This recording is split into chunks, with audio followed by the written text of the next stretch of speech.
So we are in Wolf Whistle Pod HQ. We are 2 metres away. We're doing this video today for Talking Wolves. We are joined by Wolves legend Colin Brazier, unused substitute in the 1980 League Cup final. Colin, what are your thoughts about today?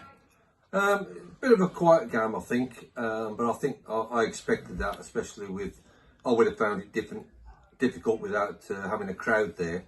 But 2-0 win against West Ham, I think, was sort of fairly good result, and an absolutely fantastic second goal to give us the win was incredible. What a game!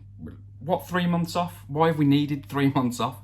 It's just been crazy not having football around. But looking at that team and the way that we played today, perfect game plan, perfect setup, and it didn't look like any of the lads had been away and not done anything for 3 months. I think we need to remember just how lucky we are to have not only the team that we've got, but the coaching staff, the backroom staff, everyone that looks into everything. Just unreal today. First half, we wasn't exactly bad. I felt as though we were actually quite good, but I felt as though that we was just a little bit slow. The system wasn't working.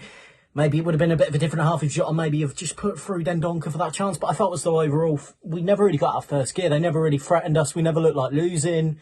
We didn't even look like conceding at any point as well. I felt Patricia had a very good game, especially dealing with those crosses where everyone was coming towards him on there. I just felt as though it was just a brilliant game. Adama Traore, when he comes on, you just run out of words to say about him. He is just an unbelievable player.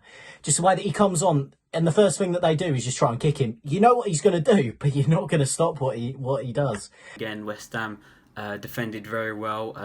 They didn't have too many chances. I saw Antonio and Jared Bowen was probably their bright sparks. I thought they'd done very well. Didn't pressure Patricio too much, really. I don't think he had to make a save in the game at all.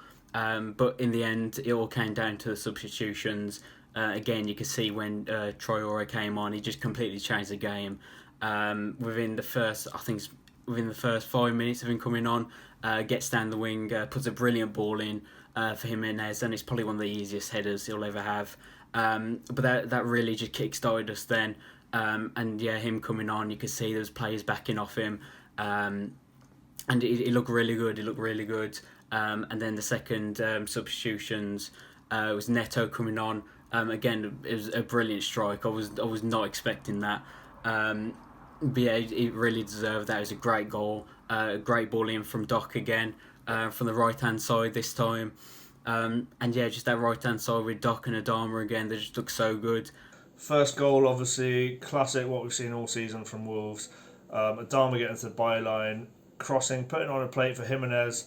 It was there, but he's always in the right place. Solid header, that combination just time and time again. Second one, candidate for goal of the season, probably. If not just for Wolves, potentially the league. Maybe I'm overselling that a bit watching replays, but beautiful technique on the strike from Neto. And well deserved. We all know he's had some goals disallowed that really should have stood. But where Adama passing it out to Doherty, great little cross. In acres of space, a bit like Jimenez with the header, you got to question what West Ham are doing defensively there. I was really impressed with today's performance. I thought it was a very professional performance. I would have been really disappointed if we didn't get the result, because I think that West Ham are one of those teams that I wasn't really expecting the crowd not to be there to make any difference from them, because if you've been to the Olympic Stadium, it's not a football stadium. And like they said on the telly, the first 10 minutes when we were pressing them back so far, the crowd normally would have got on top of them then. And, you know, I don't think they felt that from them, so I thought they could have actually played a bit more of a relaxed game. We didn't really have too many chances in the first half, and I thought there was definitely that match sharpness that was lacking. You could tell that, you know, there's a couple of passes and a couple of shots that normally would have happened. There was the one where Jota and Jimenez were breaking through. And I thought if Jota had played the ball through to Jimenez, you know, a split second earlier, then he would have been through. But I think that'll come with time. Traore obviously changed the game. I'm happy that the subs happened when they did. Neto looked great. Coming back, getting his goal again, and like I said, Raul made the difference. But I think it's good that we've got the option of having the two formations and the two people to come on. We can change it. I just thought it was a really professional, good performance. I thought the fitness levels looked really good considering they haven't played for 3 months. But yeah, hopefully on to Bournemouth on Wednesday, and realistically should be another 3 points. But the game really changed around the hour mark when, surprise, surprise, Nuno brought on Adama Traore, who completely changed the game. Traore and Neto just made us so much more direct, changing to the 4-3-3, which I think now is our best formation by far. I think the 3-5-2 worked really well for us last season, but from what we've seen this season, the 3-4-3 just offers us so much more, especially with the form of Adama Traore, Pedro Neto and Jimenez. And of course, it was that Traore-Jimenez combination which got us the first goal. Excellent cross again from Traore, perfectly weighted. Fantastic header from Jimenez. He continues his goal scoring form. I think that's 14 for him now. And Traore, yet again, just proving how much of a improvement he's made in his game. Fantastic cross. And then, of course, Doherty involved with and Pedro Neto involved in the second goal. Another really similar cross, actually, just floated, and this time to the back post, and an unbelievable finish from Pedro Neto to volley it first time into the back of the net.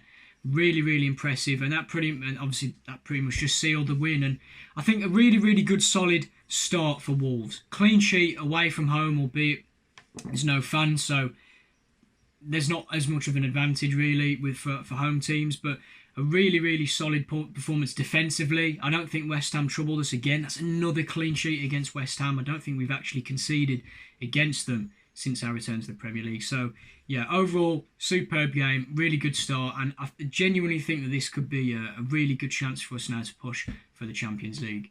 First 20 minutes started, clearly Wolves looked the better team, better prepared. To be honest, West Ham looked all at sea. We didn't get a goal that perhaps our play deserved, and all us long-time served Wolves fans get that nasty feeling that it's going to turn bad. First half, I thought Johnny, Jota, Bolly and Neves all were really on it.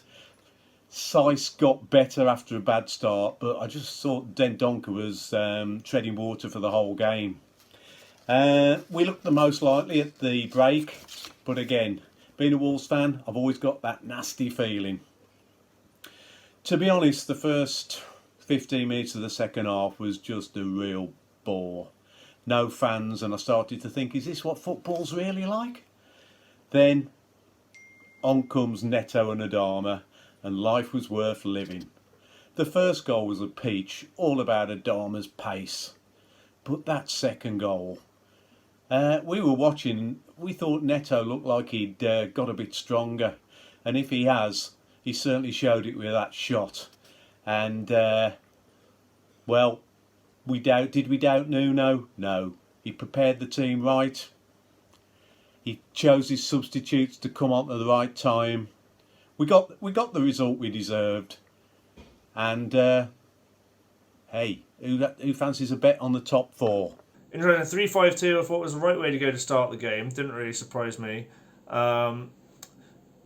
And we know, as we saw the game go on, Nuno's subs, kind of in the standard format, the 5 subs, extra players on the bench, didn't really make a difference. There was a very long, drawn-out subs when Adama and Neto were coming on, loads of instructions, but they were both very lively when they came on, so and they did absolutely brilliantly, and they changed up the game in the right way at the right time, which is what we want to see.